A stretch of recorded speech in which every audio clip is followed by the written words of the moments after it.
the Parteen Basin Pipeline, and Clare's local elected representatives have urged Clare County Council to be stronger in its condemnation of a proposed pipeline between the River Shannon and Dublin, the water supply project Eastern and Midlands region, which would see an average of 2% of the River Shannon's flow at the Parteen Basin abstracted to serve the drinking water demand of the Greater Dublin Area, was a dominant topic of discussion at this week's meeting of the local authority. Elected members were asked to approve Chief Executive Gordon Daly's report on the effects of the proposed development on Clare. While the report states the project presents some concerns for the county and offers no direct water supply benefit, some present described the report as mild-mannered and lenient. It was agreed that an amendment penned by Killaloe Municipal District's elected representatives stating their opposition to the project will be included as an appendix to the report, which will now be submitted to Uisce Éireann. Clare FM's Sean Lyons was at the meeting and spoke with the Clonlara Independent Councillor Michael Begley about his concerns. I think that the East Clare councillors, with Tony O'Brien speaking in particular on it, have put forward or put together a submission, and that was intended to be an amendment to the Chief Executive's report.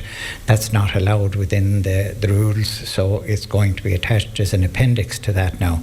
And my question, I suppose, would be that the concerns that we don't feel are properly and fully addressed, and we're not even sure if they can be addressed, needs to be dealt with, and we need to get a proper response to that submission, which we think is somewhat stronger than the Chief Executive's report.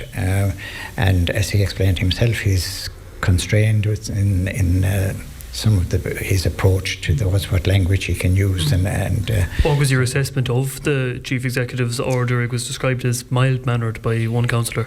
Yeah, well, I suppose in any time you get this situation, it's going to be according to the book, as it were, and I don't mean to be flippant about that, but it was soft in the sense that it didn't express serious concerns. Some concerns, but they weren't, I think, strong enough, and I think they're there. And you see, we'll have to separate the assessment of this from the need of the Midlands and East and the construction of what they're proposing to the aftermath of the project when it's running. What impact is it going to have on the not just the water in Lough Derg and the level of water, but of life in the lake, and how it will affect water levels in drought, what control the ESB will have or otherwise, because we know the ESB control the levels of water in both Lough Derg, Arnacrusha and the Old Shannon, and all of those are fairly difficult to control as it is, not to mind when you're going to have this huge project sucking water out of Lough Derg.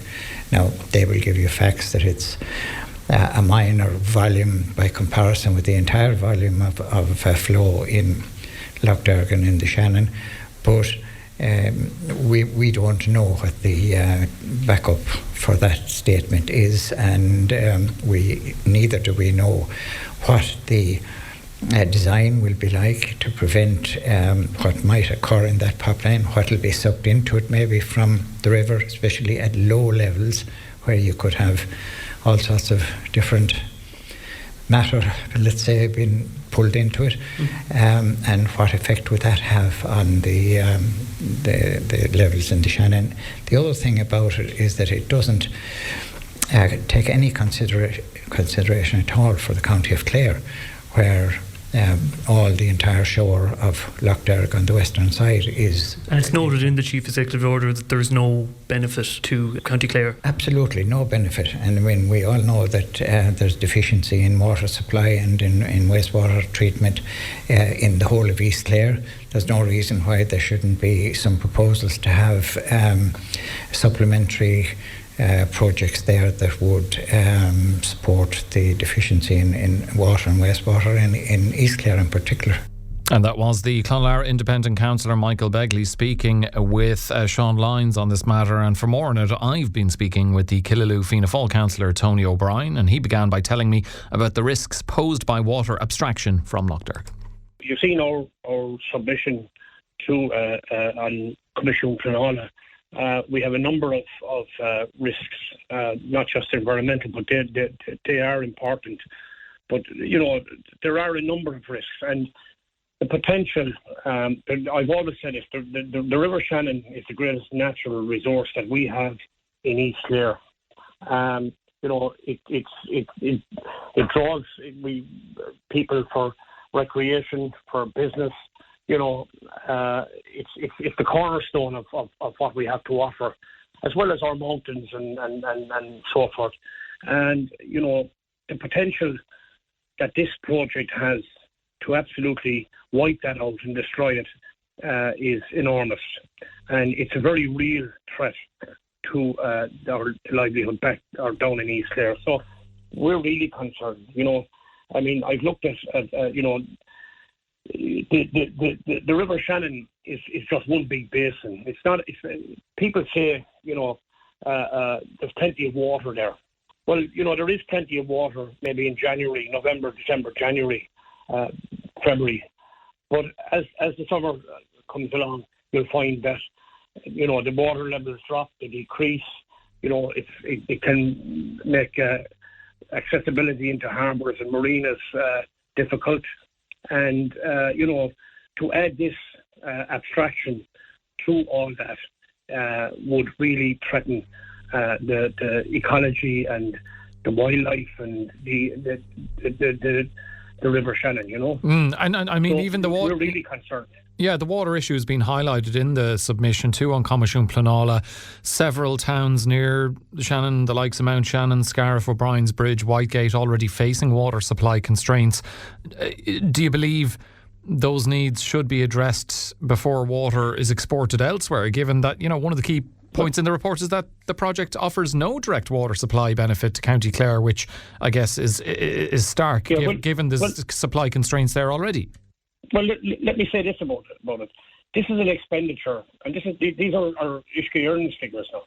This is an expenditure of anything up to 7 billion euros investment for Irish water, with absolutely no beneficial gain or benefit or anything for County Clare. Not just the towns and villages that you mentioned. We have over 50 communities in County Clare without wastewater treatment plants. So, if you were to ask me and bring the monetary situation into it, I would say there certainly is an opportunity to spend 7 billion euros on key infrastructure developments elsewhere other than extracting a natural resource, which is the water from the River Shannon, piping it 170 kilometres right across the centre of the country into an antiquated leaking system in the Greater Dublin Area. I also want to say, Alan, let's not get tied up in a them versus us situation. And I said this from the outset. Dublin and the Midlands and every town and village in this country deserves and should have a regular supply of good, clean drinking water. Every community. But the way they're going about providing the one for Dublin, without exploring all the alternatives, the amount of money they're spending on it, and the damage that they're going to do, not just to the River Shannon and its environment and all the tributary rivers and so forth along the way, but to the spine of the country. 170 kilometres of a pipeline right up through the spine of the country, and all that entails, and all the wayleaves and all the I suppose, freezing of development land and so forth around that particular piece of infrastructure, So if you want to talk about the investment and the money, there is certainly an opportunity for Uisce Éireann, and I'm sure Clare isn't the only county that has a deficiency in wastewater treatment plants, in good serviceable drinking water and so forth, that needs to be addressed.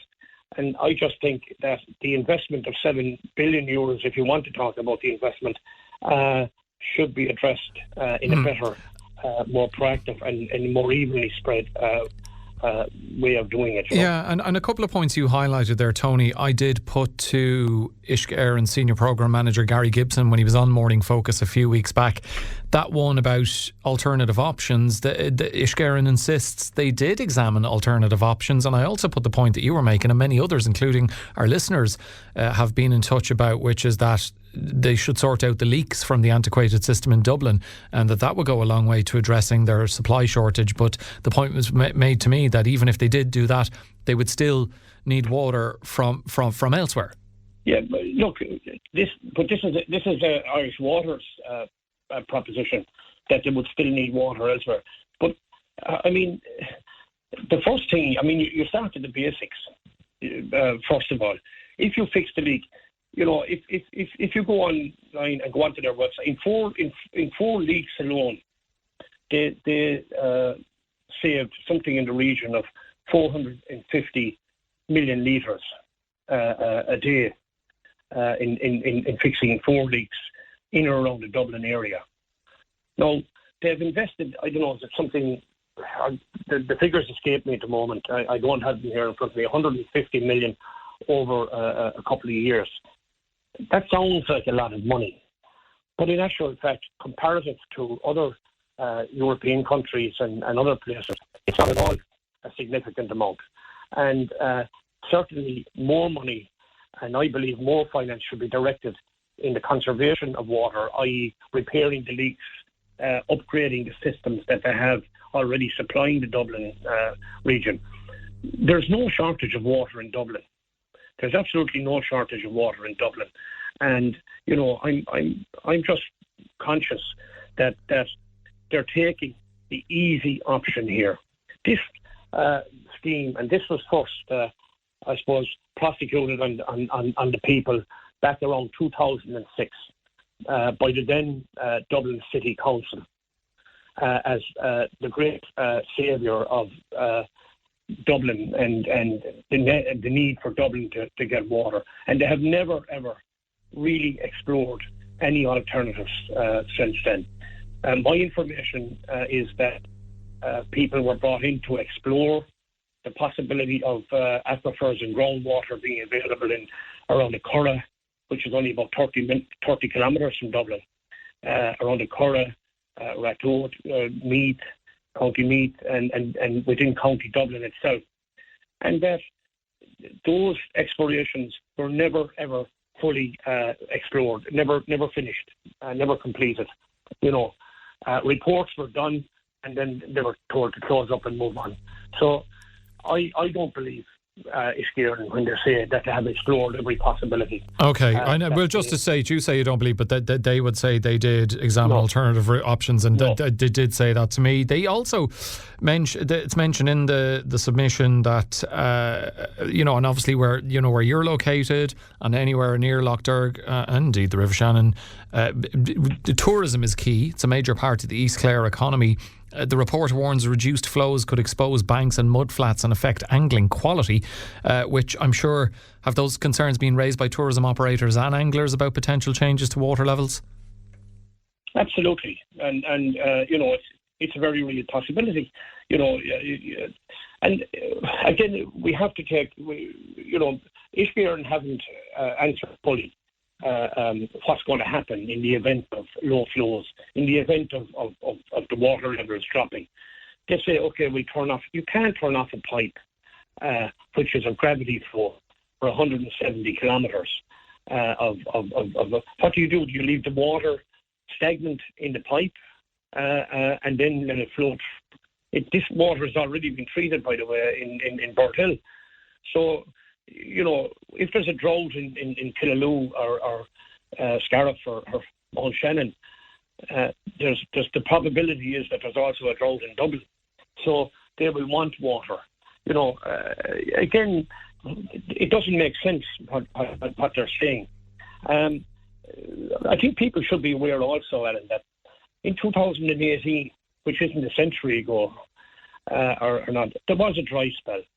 The ESB, according to figures that I have seen, ceased operating the production of electricity in Ardnacrusha for a period of 74 days.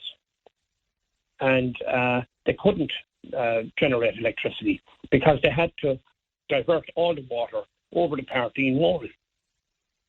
So, one of the things I've seen in one of the reports was that they don't like to close down Poulaphouca.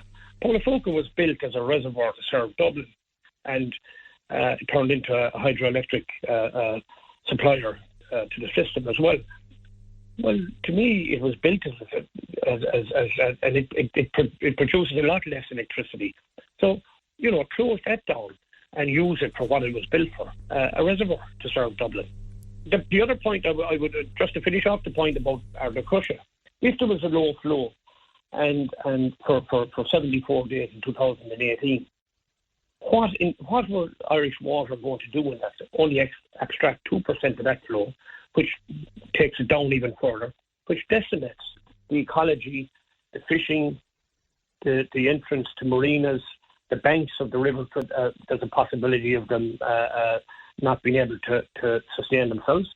So, the outcomes here have absolutely catastrophic, I suppose, consequences if we don't stand up and be counted here. Just finally, the council requesting a public oral hearing before Comisiún Pleanála makes a decision. How likely do you think that is, and why do you believe that step is necessary? I don't know how likely it is my honest answer. It's very hard to preempt anything that comes out of on Comisiún Pleanála, but I think it's a wise move. I wouldn't disagree with the Chief Executive. It allows people to put in an oral hearing to put their cases.